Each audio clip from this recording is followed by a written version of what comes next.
Citizen for democracy పేరుతో ప్రస్తుతం మేధావులుగా గుర్తింపు పొందిన వాళ్ళ మీటింగులన్నీ కూడా అది ఎవరైతే తెలుగుదేశం మనుషులే అనేటటువంటిది వాళ్ళ మీద చూపించేటటువంటి ప్రయత్నం సాక్షి ద్వారా వైఎస్ఆర్ కాంగ్రెస్ పార్టీ చేస్తోంది. తాజాగా నిమ్మగడ్డ రమేష్ కుమార్ ఈయన అత్యంత అవినీతిపరుడు, వివాదాస్పద రిటైర్డ్ ఐఏపీఎస్ అధికారి, ఇది మన్నె నాగేశ్వరరావు గారు. నిమ్మగడ్డ రమేష్ కుమార్ వచ్చి సిటిజన్ ఫర్ డెమోక్రసీ కార్యదర్శిగా పనిచేస్తున్న నిమ్మగడ్డ రమేష్ కుమార్ 2021 వరకు మన రాష్ట్ర ఎన్నికల కమిషనర్గా పనిచేశారు. చంద్రబాబు సీఎంగా ఉన్నప్పుడు ఈయనకు రాష్ట్ర ఎన్నికల కమిషనర్ బాధ్యతలు సిఫార్సు చేశారు.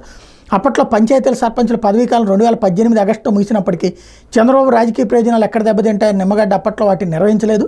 ఇక 2019లో జగన్మోహన్ రెడ్డి ముఖ్యమంత్రి బాధ్యతలు చేపట్టిన తర్వాత స్థానిక సంస్థల ఎన్నికలన్నింటినీ ఒకే విడతలో నిర్వహించాలని 2020 ఫిబ్రవరి మార్చి నెలలో నోటిఫికేషన్ జారీ చేస్తే ఎంపీటీసీ జెడ్పీటీసీ ఎన్నికల నామినేషన్ల ప్రక్రియ ముగిసేసరికి అధికారిక వైఎస్ఆర్సీపీకి దాదాపు సగం స్థానాలు ఏకగ్రీవంగా గెలిచే పరిస్థితి ఉండడంతో ప్రభుత్వానికి కనీసం ముందస్తు సమాచారం కూడా ఇవ్వకుండా కరోనా పేరుతో వాటిని అర్ధాంతరంగా వాయిదా వేసి వివాదానికి కేంద్ర బిందువు అయ్యారు.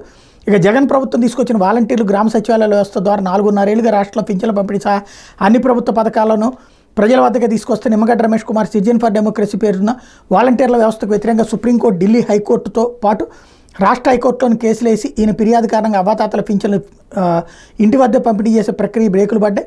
అట్లాగే తాను ఆశించిన సర్వీస్ పొడిగింపు ఇవ్వలేదని అక్కస్తో రిటైర్డ్ ఐఏఎస్ అధికారి పివి రమేష్ సీఎం జగన్పై కక్ష పెంచుకుని నిమ్మగడ్డ బృందంతో చేతులు కలిపారు.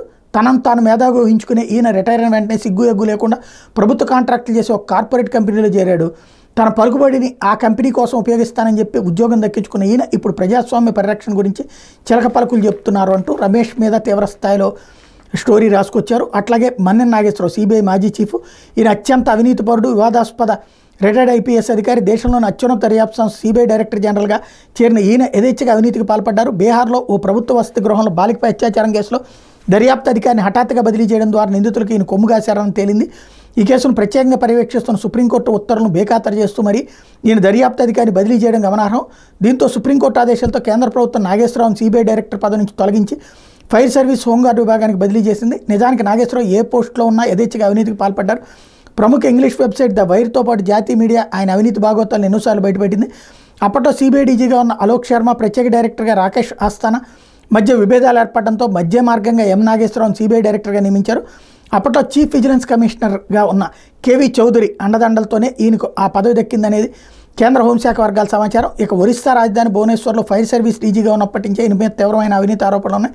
అలాగే 2018లో సిబిఐ చెన్నై జోన్ డైరెక్టర్గా ఉండగా ఆదాయానికి మించి ఆస్తులు కలిగి ఉన్న కేసులో అభియోగాలు ఎదుర్కొన్న 70 మంది ఐఆర్ఎస్ అధికారుల నుంచి భారీగా ముడుపులు తీసుకుని వాళ్ళకి అనుకూలంగా వ్యవహరించారని తీవ్రమైన ఆరోపణలు ఈయన మీద వచ్చాయి. దీంతో ఆయన అప్పట్లోనే హఠాత్తుగా బదిలీ చేశారంటూ ఆయన మీద వరుసబెట్టి చాలా పెద్ద స్టోరీని రాసుకొచ్చారు. నాగేశ్వరరావు తన భార్య పేరుతో ఏకంగా ఓ షెల్ కంపెనీ నడుపుతున్నారని, ఒరిస్సాలోని కుర్దాలో పోర్జరీ పత్రాలతో ప్రభుత్వ భూమిని కొనుగోలు చేశారని, బెంగాల్లో సంచలనం సృష్టించిన శారదా చిట్ ఫండ్ కుంభకోణంలో నిందితులకు అనుకూలంగా నాగేశ్వరరావు వ్యవహరించడంతో కేంద్ర ప్రభుత్వం బదిలీ చేసిందని, సిబిఐ డైరెక్టర్ పోస్టు నాగేశ్వరరావు అనర్హుడని కోర్టు తేల్చడంతో కేంద్ర ప్రభుత్వం ఆయన ఆ పోస్టు నుండి తొలగించిందని, ఇలా తన పదవిని దుర్వినియోగం చేశారని కోర్టు చివాట్లు పెట్టిన అధికారి రిటైర్ అయ్యాక ప్రజాస్వామ్య పరిరక్షణ ఉద్ధారకుడు అవతారం ఎత్తి వైఎస్ జగన్పై ఆరోపణలు చేస్తుండడం కూడా చంద్రబాబుకి మద్దతుగా చేస్తున్నారంటూ ఇప్పుడు వీళ్ళందరి మీద తీవ్ర స్థాయిలో ఇప్పటిదాకా ఎవరైతే మేధావులుగా తెలుగుదేశం మీడియా ఫోకస్ చేసిందో, తెలుగుదేశం మీడియా దృష్టిలో మేధావులు, వైసీపీ మీడియా దృష్టిలో దొంగలు. వైసీపీ మీడియా దృష్టిలో మేధావులైనటువంటి అజయ్ కల్లాం లాంటి వాళ్ళు తెలుగుదేశం మీడియా దృష్టిలో అవినీతి పరులు, లేకపోతే కనుక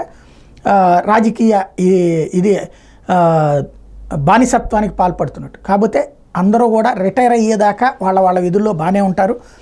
ఆ తర్వాత భవిష్యత్తు కోసం ఏదో ఒక పార్టీతో అంటకాగడం తప్పట్లేదు. అసలు నిజం అది.